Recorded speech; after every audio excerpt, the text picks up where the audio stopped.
సరిపోద్దా? ఓకేనా? చూసి ఓకే. ఈ ప్రపంచంలో ప్రతిదీ కూడా సాధ్యమే, ఇది గుర్తుపెట్టుకోవాలి. సో మనిషి తాను సపరేట్ అనుకోవడము ఇది అసుర జ్ఞానం. అసుర జ్ఞానం అంటే అసురులు అంటే ఎవరు? రాక్షసుల జ్ఞానం. ఎందుకు ఈ విషయాలు మీకు చెప్పాల్సి వచ్చిందంటే,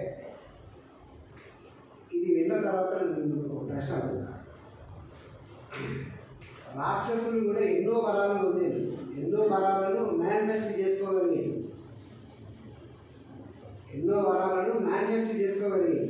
ఒక రావణాసురుడు కానివ్వండి, ఒక భస్మాసురుడు కానివ్వండి, ఎన్నో వరాలు పొందారు.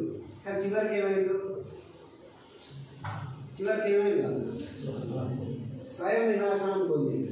కారణం ఏంటిది? వాళ్ళకు ఆత్మతత్వ జ్ఞానం లేదు. అంటే ఆత్మతత్వ జ్ఞానం లేకుండా మీరు దేన్ని మేనిఫెస్ట్ చేయడానికి ప్రయత్నం చేసినా అది మిమ్మల్ని దెబ్బవుతుంది. ఆ విషయం చెప్పడానికి ఒక రాముడు, ఒక కృష్ణుడు, వాళ్ళు తాము హోల్ అంటే మేమే, ఈ మొత్తం మేమే అన్నటువంటి ఆ ఆత్మజ్ఞానం కలిగింది కాబట్టి వాళ్ళు మేనిఫెస్ట్ చేసుకోలేదు. వాళ్ళు మేనిఫెస్ట్ చేసింది లోక కళ్యాణానికి ఉపయోగపడ్డది. రాక్షసులు మేనిఫెస్ట్ చేసింది వాళ్ళ స్వయం వినాశనానికి దారితీసింది. మనిషి తాను ఆత్మజ్ఞాని కాకుండా ఏ సిద్ధులు, ఏ వరాలు, మేనిఫెస్టేషన్ టెక్నిక్లు పొందినా అవి అతని వినాశనానికి దారితీస్తాయి. దాన్ని బాగా గుర్తుపెట్టుకుంటాడు. అందుకోసం ఫస్ట్ చెప్పేది anything and everything is possible in this world. ఎవరికైనా పాసిబులే. అందుకే రాక్షసులు కూడా వరాలు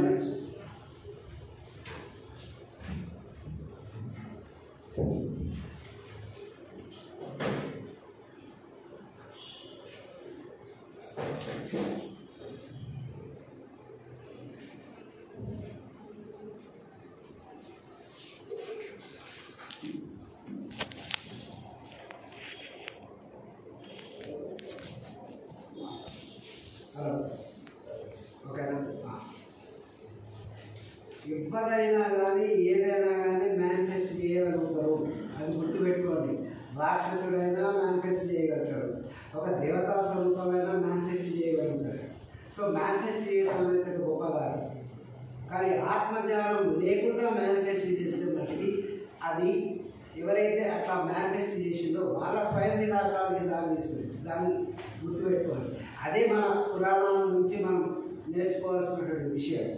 కాబట్టి ఫ్రెండ్స్, మిమ్మల్ని అందరినీ కోరుకునేది ఒకటే, మీరు వేసే ప్రతి అడుగు జాగ్రత్తగా వేయాలి. మీరు ఎటువైపు వేస్తున్నారు అనేది చూసుకుంటూ వేయాలి.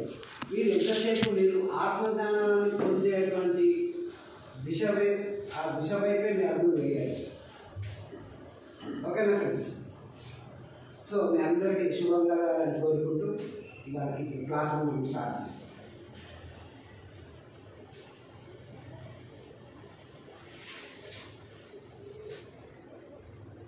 మనిషి యొక్క లక్షణం ఏంటంటే, మనిషి యొక్క లక్షణం తనకు ఇష్టమైన ప్రదేశాల్లో కానీ తనకి ఇష్టమైన వ్యక్తులతో కానీ ఉండటం అనేది తనకు ఇష్టం. తనకు ఇష్టమైన వాళ్ళతోనే ఉంటాడు, ఇష్టమైన ప్రదేశాలలోనే తిరుగుతాడు. ఆ ఇష్టమైన వ్యక్తులు చెడ్డవాళ్ళ మంచి వాళ్ళ అనేది సమస్య కాదు. వాళ్ళు చెడ్డవాళ్ళ మంచి వాళ్ళ అనేది సమస్య కానే కాదు.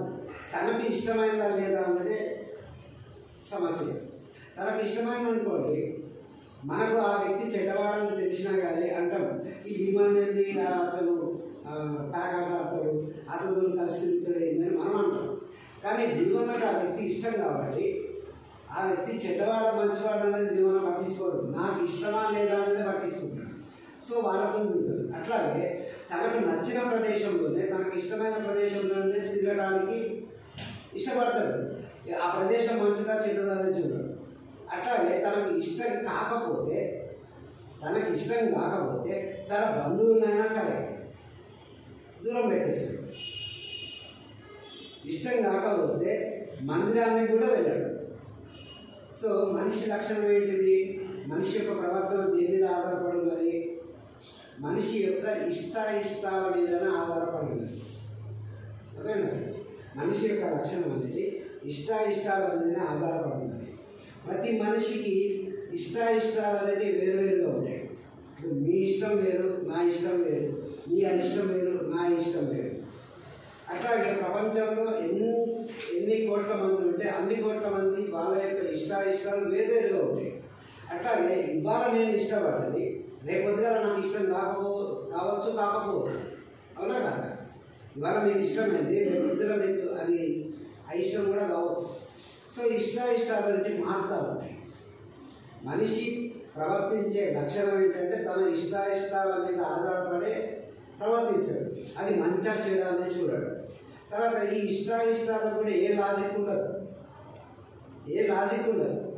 సపోజ్ మీకు ఒక మల్లెపువ్వు ఒక గులాబీ పువ్వు చూపించి మీకు రెండింటిలో ఏది ఇష్టం అంటే మీరు మల్లెపువ్వు ఇష్టం అని అనాలనుకోండి. మరి గులాబీ పువ్వు ఎందుకు ఇష్టం లేదు అంటే అది అంతే సార్, నాకు మల్లెపువ్వు అంటే ఇష్టం. గులాబీ పువ్వు ఎందుకు ఇష్టం అనేది దానికి లాజిక్ ఉండదు. మల్లెపువ్వు ఎందుకు ఇష్టం అనే దానికి కూడా లాజిక్ ఉండదు. సో ఇష్టాలు అనేది బియాండ్ ద లాజిక్ ఉంటాయి. ఇది బాగా గుర్తుపెట్టుకోవాల్సినటువంటి విషయం. ఓకే, మనిషి యొక్క ప్రవర్తనతో దేని మీద ఆధారపడి ఉన్నది? ఇష్టాల మీద ఆధారపడి ఉన్నది. మరి ఇష్టాలు అనేవి ఎప్పుడు ఒకటే మాదిరిగా ఉంటాయా? ఎప్పుడు ఒకటే మాదిరిగా ఉంటాయి, మారుతూ ఉంటాయి. అట్లాగే ప్రపంచంలో ఉన్న వ్యక్తులందరి ఇష్టాలు వేరే. ఓకేనా ఫ్రెండ్స్? కానీ అందరి ఇష్టం మనకు ఒకటి. నా ఇష్టం వేరే, మీ ఇష్టం వేరే, వాళ్ళ ఇష్టం వేరే, వాళ్ళ ఇష్టం వేరే. కానీ అందరి ఇష్టం మటుకు ఒకటి. అదేంటిదో చెప్పండి. అందరి ఇష్టం ఏంటి?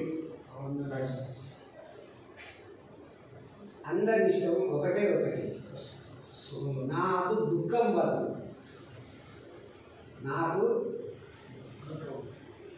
నాకు దుఃఖం వద్దు అనేదే ప్రతి మనిషి అనుకుంటాడు. సుఖం కావాలి అని అనుకోవడం లోపల కూడా ఏంటిది మీనింగ్? నాకు సుఖం కావాలంటే మీనింగ్ ఏంటిది? సో ప్రతి మనిషి కూడా ఎవరి ఇష్టాలు ఎట్లా ఉన్నప్పటికీ అందరికీ ఇష్టమైనది ఒకటే. నాకు మనిషికి దుఃఖం వద్దు. ఎందుకు దుఃఖం వద్దు అంటాడు మనిషి? ఎందుకంటే దుఃఖం అనేది అది నా స్వభావం కాదు, నా స్వరూపం కాదు. నా స్వభావం కాదు కాబట్టి నాకు ఆ దుఃఖం వద్దు అంటుంది. స్వభావం అంటే ఏంటిది? స్వభావం అంటే ఉదాహరణ పంచదార యొక్క స్వభావం ఏంటి? చక్కెర యొక్క స్వభావం ఏంటి? ఆ తీయగా అనేది తీసేస్తుంది పంచదార అంటారా? అట్లాగే దుఃఖం అనేది నా స్వరూపము, నా స్వభావం కాదు. అర్థమైనా? కాబట్టి నేను దుఃఖాన్ని వద్దు అంటున్నాను. ఈ దుఃఖం అనేది అది విదేశీ, అది స్వదేశీ కాదు, నాది కాదు, అది విదేశీ కాబట్టి దుఃఖాన్ని వద్దు అంటున్నాను. సపోజ్ ఇప్పుడు కన్ను ఉన్నది. ఈ కన్ను ఎంత ఉంటుంది? మామూలుగా పైన చూస్తే ఇంత ఎర్రదు, కానీ ఇంత గుడ్డు అయినా కానీ ఇది నాది కాబట్టి నేను దీన్ని భరిస్తా ఉన్నాను. ఓకేనా? ఇంత గుడ్డు కాబట్టి అయినా కానీ దీన్ని నేను భరిస్తా ఉన్నాను. దీంట్లో ఒక చిన్న నలుసు పడ్డది అనుకోండి, చిన్న నలుసు పడితే భరించగలుగుతారా? ఎందుకు భరించలేదు? నలుసు అనేది నాది కాదు, అది విదేశీ, అది వేరేది కాబట్టి నాకు అంటూ పడితే నేను భరించలేదు. అది దుఃఖం. సో దుఃఖం అనేది నా స్వభావం కాదు కాబట్టి నేను దుఃఖాన్ని భరించలేదు. కాబట్టి దుఃఖం అంటే బంధం కాబట్టి ప్రతి మనిషి కూడా తెలిసినా తెలియకపోయినా కానీ దుఃఖం వద్దు అన్నట్టుగా అంటారు. మీరు అంటారా? ఏమండి? దుఃఖం వద్దు అనేది ప్రతి ఒక్కరు అనుకుంటారు. ఎందుకంటే దుఃఖం అనేది నీ స్వరూపం, నీ స్వభావం కాదు. ఇది ఫస్ట్ పాయింట్. దీన్ని బాగా అర్థం చేసుకోవాలి. మనకు తెలిసినా తెలియకపోయినా ఎవరైనా సరే దుఃఖం మర్చిపోతారు. దుఃఖాన్ని ఎవరు కోరుకోరు. కానీ ఈ దుఃఖం వల్ల కలిగేటువంటి పరిణామం ఏంటిది? దుఃఖం వల్ల ఏ పరిణామం కలుగుతుంది? బాధ కలుగుతుంది, మనసు బలవుతుంది, కళ్ళకి నీళ్ళు వస్తూ ఉంటాయి. ఇది దుఃఖం యొక్క పరిణామం. దుఃఖం ఒకటే, అంటే దుఃఖం యొక్క పరిణామం ఒకటే, కానీ దుఃఖ కారణాలు మటుకు వేరు వేరు. నా దుఃఖానికి ఒక కారణం ఉంటుంది, అట్లా ఇంకో వ్యక్తి యొక్క దుఃఖానికి ఇంకో కారణం ఉంటుంది. దుఃఖము ఒక్కటే, కానీ దుఃఖ కారణాలు వేరు వేరు. పిల్లవాడి చేతిలో ఆట బొమ్మ లాగేసుకున్నాం అనుకోండి, వాడు దుఃఖపడతా ఉంటాడు. దాని కారణం ఏంటి? వాడి చేతిలో ఆట బొమ్మ లాగేసుకున్నాడు.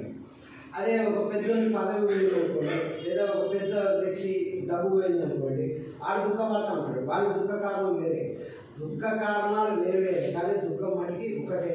ఆ దుఃఖం యొక్క పరిణామం కూడా ఒకటే.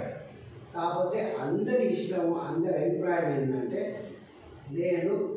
నాకు దుఃఖం వద్దు, నాకు దుఃఖం వద్దు అనేది అందరి ఇష్టపడేది, అందరి యొక్క అభిప్రాయం. ఈ దుఃఖ కారణాలను, ఏదైతే దుఃఖం ఉందో ఆ దుఃఖ కారణాలను మూడు విధాలుగా విభజిస్తారు. ఎన్ని దుఃఖ కారణాలన్నా ఉండేది మూడు భాగాలుగా విభజిస్తారు. ఒకటి ఆధ్యాత్మికం. ఆధ్యాత్మికం అంటే దానికి కారణం నేనే, నా వల్ల జరిగింది, నాకు దుఃఖానికి కారణం నేనే, దాన్ని ఆధ్యాత్మిక దుఃఖం అంటారు. రెండవది ఆది భౌతికం. ఆది భౌతికం అంటే ఇతర ప్రాణుల వల్ల నాకు కలిగేటువంటి దుఃఖాన్ని ఆది భౌతికం అంటారు. ఆది దైవికం అంటే ఈ పంచభూతాలు, ఈ ప్రకృతి, వీటి వల్ల. నాకు నేనే కారణం అంటే, నేను సపోజ్ నా తలనొప్పి లేచింది అనుకోండి, నా తలనొప్పి లేవడానికి కారణం ఏంటి? ఏదో నేను సరైనటువంటి పని చేయకపోవడం వలన, లేదా సరైన తినవలసింది తినకుండా వేరే తినడం మూలాన నాకు తలనొప్పి, కడుపు నొప్పి కలుగుతుంది. దీనికి కారణం నేనే. ఇది ఆధ్యాత్మిక దుఃఖం అంటారు. ఆది భౌతికం అంటే వేరే ప్రాణుల ద్వారా, చీమ, దోమ, తేరు, పాము, ఇతర మనుషుల ద్వారా, వాళ్ళ ద్వారా కలిగే దుఃఖాన్ని ఆది భౌతికం అంటారు. ఆది దైవికం అంటే మనందరికీ మామూలుగా తెలిసే ఫ్లడ్స్, వరదలు, విపరీత వర్షాలు, తుఫాన్లు, ఇవన్నీ కూడా ఆది దైవికం. ఇవి మూడు రకాల కారణాలు. సో ఇక్కడ మనం చెప్పుకునేది ఏంటంటే, ఏ మనిషి అయినా కానీ దుఃఖం మటుకి వద్దు అని అనుకుంటారు. అవునా కాదా? మీరు రెస్పాండ్ కావాలి. అవును. కానీ మరి సుఖం కూడా వద్దనుకొని పోయిన వాళ్ళను మనం చూస్తున్నాం కదా చరిత్రలో.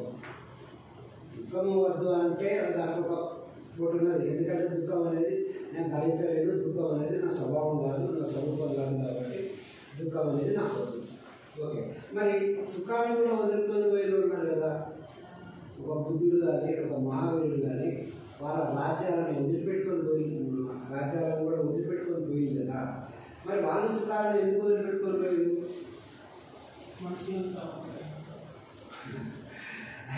ఇది కొంచెం మనం లోతుగా విచారించాలి. మనం ఏదైతే సుఖము అని మనం ఇక్కడ అంటున్నామో అది నిజమైన సుఖమేనా? అది నిజమైన సుఖమేనా? దీన్ని మనం కొంచెం లోతుగా విచారిస్తే వాళ్ళు ఎందుకు ఆ రాజ్యాలని, ఆ ధర సంపదలను వదిలి వాళ్ళు అడవుల్లోకి పోయినది మనకు అర్థమైంది. దుఃఖం ఎట్లా వదిలిపోయింది. ఓకే, దుఃఖం అనేది వద్దు, కానీ సుఖాన్ని కూడా ఎందుకు వదిలిపెట్టిపోయింది అంటే అది నిజమైన సుఖం కాదు అనేది వాళ్ళు గ్రహించదు కాబట్టి వాళ్ళు దాన్ని వదిలిపెట్టిపోయింది. ఎందుకంటే మనము సుఖమని ఏదైతే అనుకుంటున్నామో అది నిజమైన సుఖమైనా ఒకసారి ఆలోచించండి. మనకు కలిగేది సౌకర్యాలే. సుఖం పేరిట మనం పొందేది ఏంటిది? సౌకర్యాలే కానీ నిజమైన సుఖం కాదు. ఒకవేళ నిజమైన సుఖం కనుక పొందితే మళ్ళా సుఖం కోసం ఎందుకు ప్రయత్నిస్తూ ఉంటావు? నీకు ఒకసారి సుఖం కలిగిన తర్వాత మళ్ళీ సుఖం కోసం ఎందుకు ప్రయత్నిస్తూ ఉంటావు? సో మనకు కలిగేటివి సుఖం కాదు, సుఖం పేరిట సౌకర్యాలు. ఆ సుఖం కూడా ఎట్లా ఉందంటే మనకు పిల్లి సుఖం లాగానే ఉంది. పిల్లి సుఖం అంటే తెలుసా? పిల్లి పాలు తాగడానికి ఇంట్లోకి వస్తుంది, దానికి తెలుసు. ఆ వంటింట్లో స్టవ్ మీద పాలగిరి ఉంటుంది, ఆ మూత పడగొట్టుకొని పాలు తాగొచ్చు అని వస్తుంది. అది వచ్చేటప్పుడు ఇంత జాగ్రత్త, ఎప్పుడైనా మీరు పిల్లిని ఆపరేట్ చేసిందా? చాలా జాగ్రత్తగా వస్తుంది. ఒకవేళ అది కిచెన్లో పోయి స్టవ్ ఎక్కి అది మూత పడగొట్టే టైంలో ఏదో శబ్దం అయిందనుకోండి, అది పరిగెత్తుకెళ్ళి ఏ మంచం కిందనో ఏ కుర్చీ కిందలో తాకుంటుంది. దాంట్లో మళ్ళీ ఒక 5 నిమిషాలు చూస్తుంది. ఎవరు లేరు అనుకున్నప్పుడే మళ్ళీ స్టవ్ ఎక్కుతుంది, మళ్ళీ ఆ మూతను పడగొడుతుంది. పడగొట్టి మూతి పెట్టే లోపల మళ్ళీ ఏదైనా సౌండ్ అయిందనుకోండి, మళ్ళీ ఏం చేస్తుంది, మళ్ళీ పడలేదు. లాస్ట్ ఎట్లో ఎవరు లేరు అనుకున్నప్పుడు అది ఒక 2 ముక్కలు ఇట్లా తాగుతుంది. ఈ లోపల ఇంకేదైనా చూస్తాడు, కారు గ్లాసు ఏదో దాన్ని వేసుకుంటాడు. దాన్ని అడుగు దెబ్బ తాగుతుంది. దెబ్బ తాకుండా తగ్గెత్తుకుంటా రోడ్డు మీదకి పోతుంది. రోడ్డు మీదకి పోయి అనుకుంటుంది, ఈ 2 కుక్కల పాల కోసం ఎంత టెన్షన్ పడ్డా, ఎంత ఆందోళన పడ్డా. బాగా వినండి, 2 కుక్కల పాల కోసం ఎంత ఆందోళన పడ్డా, ఎంత టెన్షన్ పడ్డా, ఎన్ని జాగ్రత్తలు తీసుకోవడం జరిగింది, అయినా లాస్ట్ దెబ్బ తాకింది. ఇది ఒక సుఖమేనా అనుకుంటారు. అట్లాగే మనిషి ఏదైతే సుఖమని ఫీల్ అవుతా ఉన్నాడో అది కూడా పిల్లి సుఖం కంటే గొప్ప సుఖమేం కాదు. ఇది ఎవరికి వాళ్ళ అర్థం చేసుకుంటే ఇది అర్థమయ్యే విషయం. ఓకేనా ఫ్రెండ్స్? సో ఇప్పుడు ఈ ప్రపంచం లోపల సుఖకరమైన వస్తువు అంటూ ఏది లేదు. దీన్ని బాగా గుర్తుపెట్టుకోవాల్సిన విషయం. సుఖకరమైన వస్తువు అంటే ఏది లేదు. ఒకవేళ ఒక వస్తువు కనుక ఒక వ్యక్తికి సుఖం ఇస్తే ఆ వస్తువు అందరికీ సుఖాన్ని ఇవ్వాలి. దాన్ని సుఖ వస్తువు అంటే. ఒక వ్యక్తికి ఒక వస్తువు సుఖాన్ని ఇచ్చింది అంటే ఆ వస్తువు అందరికీ సుఖాన్ని ఇవ్వాలి. అట్లా ఇచ్చే వస్తువు ఈ ప్రపంచంలో ఏది లేదు. మీకు సుఖాన్ని ఇచ్చిన వస్తువు నాకు సుఖాన్ని ఇవ్వదు.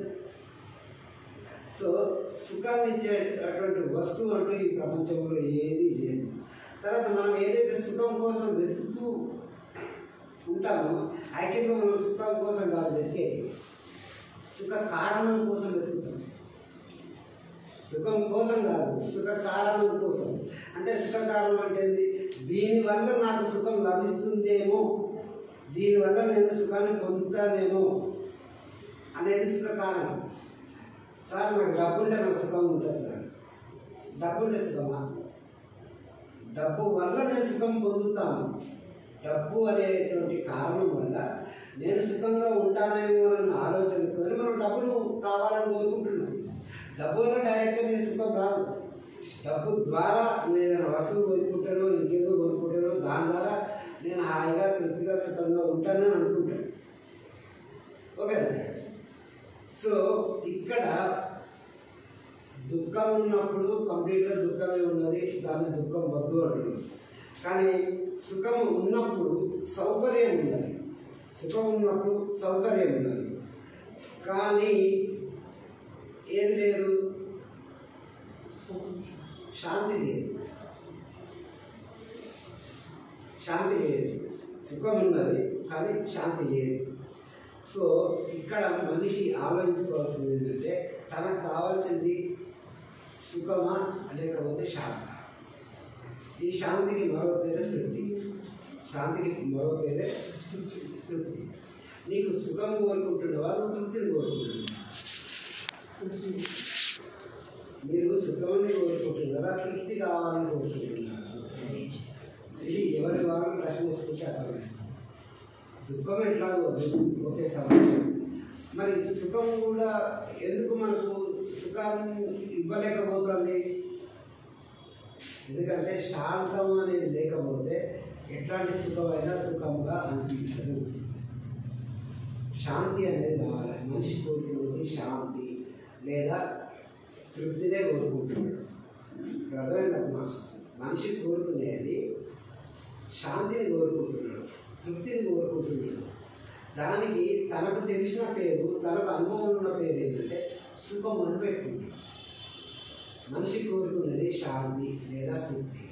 ఈ శాంతి అనేది తృప్తి అనేది ఎట్లా వస్తుంది? ఈ శాంతి తృప్తి అనేది మనిషి ఎట్లా పొందగలుగుతాడు? దానికి ధ్యానం. ఓకే, సంతోషం. అట్లా కనుక ధ్యానం ద్వారా అన్నీ వచ్చేటట్లయితే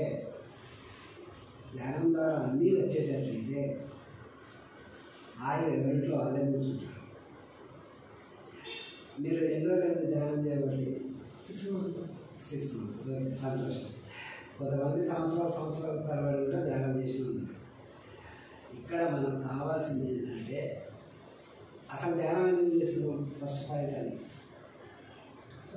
ధ్యానం అనేది దేనికోసం చేస్తున్నాము? ప్రశాంతత కోసం. ఓకే, ప్రశాంతత అనేది ఎందుకు?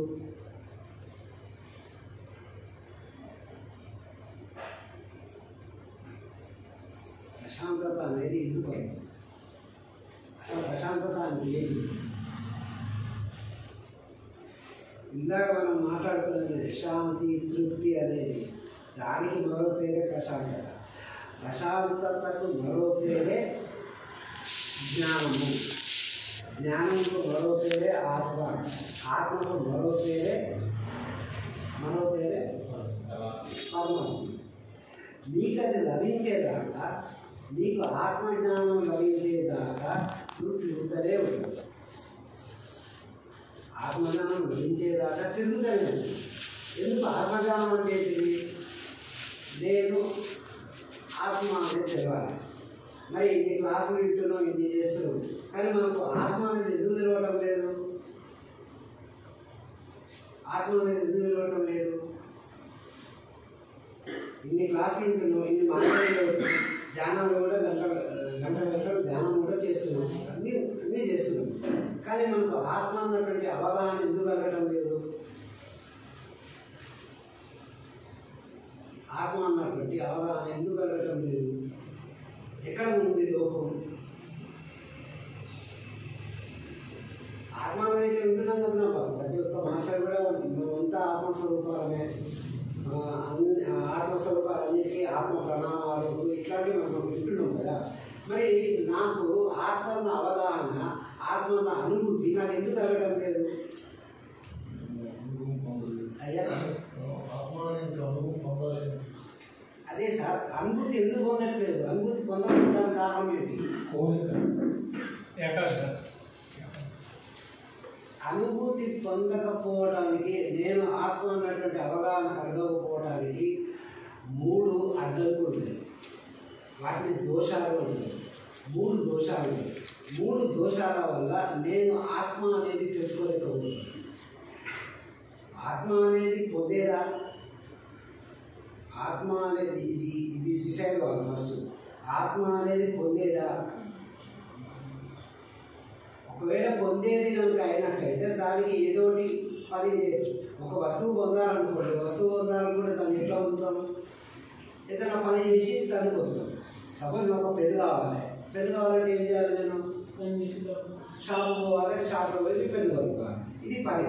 ఈ పనినే కర్మ అంటారు. కర్మ చేయడం ద్వారా ఏదైతే మన దగ్గర లేదో దాన్ని పొందుతాం. కర్మ చేయడం ద్వారా మనం ఏదైతే మన దగ్గర లేదో దాన్ని పొందుతాం. కానీ ఆత్మ అనేది అది ఏదైనా కర్మ చేయడం ద్వారా పొందగలిగేదా? ఇది ప్రశ్న.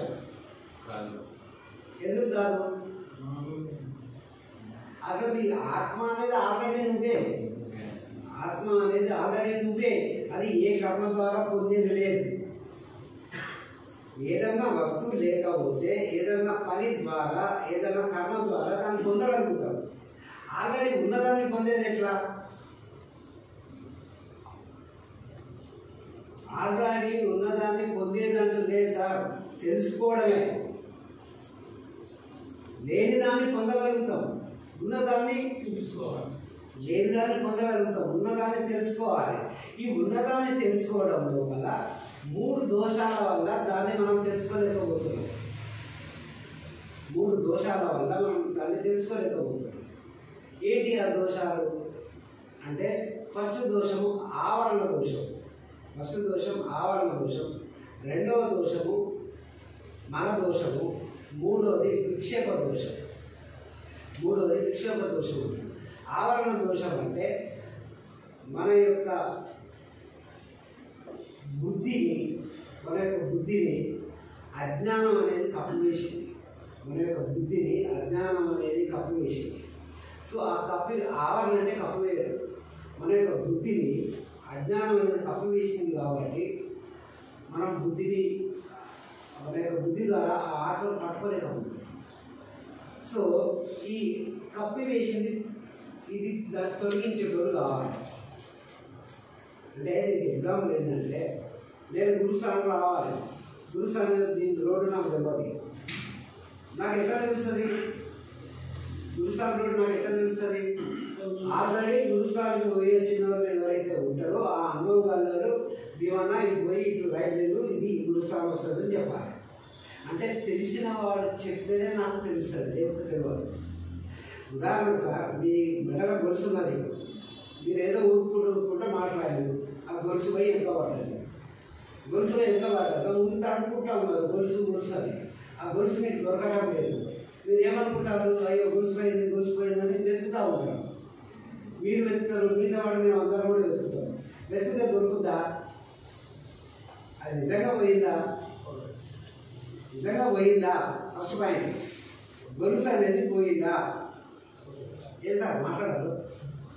గొలుసు పోయిందా? పోతే అది వెనక్కు పడ్డది. నీకు లేదు భయ్, అది గొలుసు పోలేదు, నీ వెనక పడ్డది, ఒకసారి తడుకొని చూసుకొని చెప్పేటోడు కావాలి. ఆ చెప్పేటోడు మహానుభావుడు గురువు.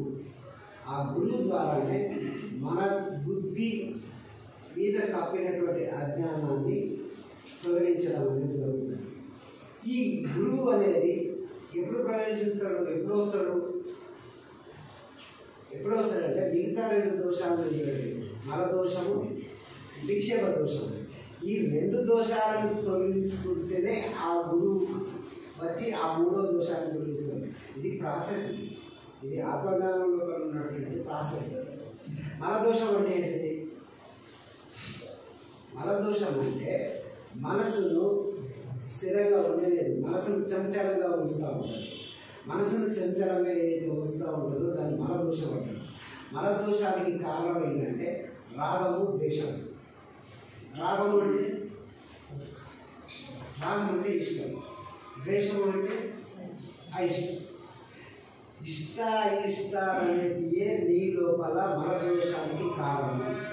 ఆ ఇష్టాయిష్టాలన్నిటి చేసుకున్నది ఎవరు? ఆ ఇష్టాయిష్టాలు చేసుకున్నది ఎవరు? నేనే కదా. దానికి కారణం నేనే కదా. ఆ ఇష్టాయిష్టాలను తొలగించుకోవాల్సింది ఎవరు? నేనే. ఇప్పుడు మనం అనకండి, ఆధ్యాత్మికాలు ఏది మాట్లాడినా నేననే మాట్లాడాలి. ఇదేమో గ్రూపు కాదు. నేను తొలగించుకోవాలి, అది నా బాధ్యత. నేను ఈ మన దోషాన్ని తొలగించుకోవాలి. అట్లాగే విక్షేప దోషం అంటే మనసు ఏకాగ్రంగా ఉండదు. గురువు చెప్తా ఉంటాడు, నా మనసు ఎటో పోతూ ఉంటుంది అని చెప్పేది నాకు అసలు అర్థం కాదు. అదే చెప్తా ఉంటాడు, బాబు నువ్వు అది నువ్వే తత్వం వస్తని చెప్తా ఉంటాడు. నాకు అర్థం కావాలంటే నా మనసు నిశ్చలంగా ఏకాగ్రంగా ఉండాలి. నా మనసు నిశ్చలంగా ఏకాగ్రంగా ఉండటం అనేది ఎవరి చేతిలో పని? నా చేతిలో పని. సో రెండు దోషాలు మనం తొలగించుకొని క్లియర్ అయితే మూడో దోషాన్ని తొలగించడానికి గురువు వచ్చి అప్పుడు తొలగిస్తాడు. రెండు దోషాలు ఏంటంటే మనం తొలగించుకోవాలి? మన దోషం ఒకటి, విక్షేప దోషం. ఈ రెండు దోషాలు తొలగించుకోవాల్సిన బాధ్యత మనదే. ఈ రెండు తొలగించుకొని నువ్వు క్లియర్ అయితేనే మూడో దోషం తొలగించడానికి గురువు అనేటప్పుడు ఈ రెండు తొలగించుకోవడం అనేది మన యొక్క అర్హత. ఈ రెండు దోషాలు తొలగించుకోవడం అనేది మన యొక్క అర్హత. ఎప్పుడైతే ఈ రెండు దోషాలు తొలగించుకొని మనం అర్హత పొందుతామో గురువుని మీరు వెతకాల్సిన అవసరం లేదు. గురువు తనంతట తానే వస్తాడు. గురువు తనంతట తానే వచ్చి మీ యొక్క ఆవరణ దోషాలను తొలగిస్తాడు. రాగద్వేషాలు అంటే ఏంటి? ఇష్టాయిష్టాలు అంటే ఏంటి? ఇష్టాయిష్టాలు అంటే ఏమి లేదండి, లాభ నష్టాలు. ఇష్టాయిష్టాలు అంటే లాభ నష్టాలు. లాభ నష్టాలు అంటే సుఖ దుఃఖాలు. నాకు ఇది ఇష్టము, నాకు ఇది లాభము అని ఎందుకంటున్నా నేను? దీనివల్ల నాకు సుఖం కలుగుతుంది కాబట్టి. దీనివల్ల నాకు ఏదైతే ఒక వస్తువు వల్ల, ఒక విషయం వల్ల, ఒక వ్యక్తి వల్ల నాకు సుఖం కలుగుతుందని అనుకున్నప్పుడు ఆ వ్యక్తి పట్ల నాకు ఇష్టం అనేది ఉంటుంది. ఆ వ్యక్తి కానీ, ఆ వస్తువు కానీ, విషయం కానీ దాని పట్ల నాకు దుఃఖం కలుగుతుంది అనుకున్నప్పుడు అయిష్టం ఉంటుంది. సో ఎప్పుడు కూడా గుర్తుపెట్టుకోండి, వస్తువులు, విషయాలు, వ్యక్తులు అనేటువంటి న్యూట్రల్. వస్తువులు, విషయాలు, వ్యక్తులు న్యూట్రల్. నువ్వు న్యూట్రల్ అబ్బా. ఈయన వల్ల నాకు సుఖం కలుగుతుంది, దుఃఖం కలుగుతుంది అనేది డిసైడ్ చేసుకునేది ఎవరు? నేను. నాకు ఈయన వల్ల సుఖం కలుగుద్ది అంటే ఈయనతో నా ప్రవర్తన వేరే తిరిగి ఉంటుంది. ఈయన వల్ల నాకు దుఃఖం కలుగుద్ది అంటే నా ప్రవర్తన వేరే ఉంటుంది. అవునా కదా? మనిషి కానీ వ్యక్తులు కానీ విషయాలు కానీ అవి ఎప్పుడు న్యూట్రలే, అవి పక్షపాతం లేవు, న్యూట్రల్. నా ఊహలు, నా ఆలోచనలు, వాటి వల్ల అవి నాకు ఇష్టమా లేదా అయిష్టం అనేది అవుతూ ఉన్నాయి. ఇక్కడ ఎవరు బాధ్యులు? నేనే బాధ్యుని. ఎందుకంటే నా ఊహలు, నా ఆలోచనలు బట్టే న్యూట్రల్గా ఉన్నదాన్ని నాకు ఇష్టంగా లేదా అయిష్టంగా చేసుకుంటాను. ప్రతిదీ కూడా, ప్రతి పని కూడా మనం మనిషి చేసేది లాభ నష్టాల యాంగిల్నే చేస్తాడు. లాభ నష్టాల యాంగిల్నే చేస్తాడు కాబట్టి మనిషి బాధలకు గురవుతూ ఉంటాడు. లాభ నష్టాల యాంగిల్లో ఎప్పుడైతే మనం చేస్తూ ఉంటామో మన లోపల రాగద్వేషాలు ఉంటాయి. రాగద్వేషాలు అనేటివి ఉన్నప్పుడు మన లోపల అహంకార మమకారాలు అనేటివి డెవలప్ అవుతాయి. రాగద్వేషాలు ఉన్నప్పుడు అహంకార మమకారాలు డెవలప్ అయితే ఆటోమేటిక్గా అరిషడ్ వర్గాలు డెవలప్ అవుతాయి. ఈ పనికిరాని అన్నీ కూడా డెవలప్ అవుతాయి. అరిషడ్ వర్గాలు ఏంటి? అరిషడ్ వర్గాలు ఏంటి? మోహం. మోహం నుంచి ఏమొస్తుంది? మోహం నుంచి కామం. మోహము, కామము, క్రోధము, లోభము, మదమాత్సర్యాలు ఇవన్నీ వస్తాయి. వీటితో పాటు సర్వ ఉపద్రవాలు కలిగించేటువంటి అనర్థాలన్నీ కూడా వస్తాయి. దాని కారణం ఏంటంటే ఒకటే ఒకటి, ఏంటిది? మనం ఎంతసేపు లాభ నష్టాలను దూరం చేస్తూ ఉంటాం. మీరు ఏదైనా పని చేసి ఆ పని కరెక్ట్గా చేస్తున్నారు. ఏదైనా ఒక పని చేసినప్పుడు ఆ పని మీరు కరెక్ట్గా చేస్తున్నారా, లేకపోతే ఆ పని వల్ల నాకు లాభం అవుతుంది అన్న ఉద్దేశంతో చేస్తున్నారా? ఖర్చు వస్తారు అంటే కదా, దీనివల్ల లాభం అవుతుంది అంటేనే అది ఎంత చెడ్డ పని అయినా సరే, అది ఎంత సరికాని పని అయినా సరే దాన్ని చేసి మనం ఏం చేస్తాం? ఎందుకు చేసినావు ఈ పని, నేను ఎందుకు చేసినావు అయ్యా అంటే మనం ఏం చేస్తాం తెలుసా? పని చేయటానికి తగినంత సపోర్ట్, లాజిక్ను దాని వెనకాల తర్వాత దాన్ని జోడిస్తాం. ఏ వ్యక్తి అయినా ఒక పని చేసిందంటే తనకి ఇష్టమయ్యే చేస్తాడు. పనిని పని బట్టిగా చేసేది, తనకు ఇష్టమా అయిష్టమా అన్న బట్టి దాన్ని బట్టే చేస్తాడు. చేసి ఆ తర్వాత దానికి లాజిక్ని జోడిస్తాడు. ఈ కారణం వల్ల నేను ఆ పని చేయాల్సి వచ్చిందని తనకు తాను సమర్థించుకోవడానికి లాజిక్ని వెనకాల జోడిస్తాడు. ముందు చేసేది ఏంటిది? ఒక పని చేయడానికి కారణం ఏంటిది? ఇష్టం. ఈ ఇష్టాలు ఏవైతే ఉన్నాయో వాటినే రాగద్వేషాలు అంటారు. వాటి వల్లనే మనసు అనేది చంచలమవుతుంది. మనకు ధ్యానం కుదరకపోవడానికి మెయిన్ కారణం ధ్యానం కుదిరిందా చాలా అదృష్టం అవుతుంది. ఓకే, సంతోషం. ఏమో సార్ మేము చాలా సంవత్సరాలు అవుతుంది కానీ కొంచెం కష్టమవుతుంది ధ్యానం కుదరడము అనేది అన్న వాళ్ళకు కారణం ఏంటంటే వాళ్ళ లోపల రాగద్వేషాలు ఉన్నంతసేపు మనసు చంచలం అవుతా ఉంటే నీకు మనసు ఎట్లా స్థిరమవుతుంది? ధ్యానం ఎట్లా కుదురుతుంది? ధ్యానం కుదరకపోవటానికి కారణము మన లోపల ఉన్నటువంటి రాగద్వేషాలు. ఆ రాగద్వేషాలను తొలగించుకోవాలి. రాగద్వేషాలను తొలగించుకోవాలంటే మార్గం ఏంటిది? రాగద్వేషాలను తొలగించుకోవడానికి ఒకటే ఒక మార్గం, ఇక వేరే మార్గం లేదు. ఆ మార్గం పేరు నిష్కామ కర్మయోగం. నిష్కామ కర్మయోగం ద్వారానే రాగద్వేషాలు తొలుగుతాయి. ఇప్పుడు ఏవైతే 2 దోషాలు చెప్పుకున్నామో, మల దోషము, విక్షేప దోషం అని చెప్పుకున్నామో, మల దోషం అనేది రాగద్వేషాలు అంటున్నాం. ఈ రాగద్వేషాలు అనేవి దేని పట్ల ఉన్నాయి? రాగద్వేషాలు అనేవి దేని పట్ల ఉన్నాయి? వస్తువుల పట్ల, విషయాల పట్ల, వ్యక్తుల పట్ల ఉన్నాయి. మరి ఈ వస్తువులు, విషయాలు, వ్యక్తులు ఎక్కడ ఉన్నారు? ప్రపంచంలో ఉన్నారు. వస్తువులు, విషయాలు, వ్యక్తులు ప్రపంచంలో ఉన్నాయి. ప్రపంచంలో ఎక్కడుంది? నాకు అన్యంగా ఉంది. ప్రపంచం ఎక్కడ ఉన్నది? నాకు అన్యంగా ఉంది, అంటే నాకు బహిర్ముఖంగా ఉన్నది. సో రాగద్వేషాలు తొలగించుకోవడం అనేది బహిర్ముఖ సాధన.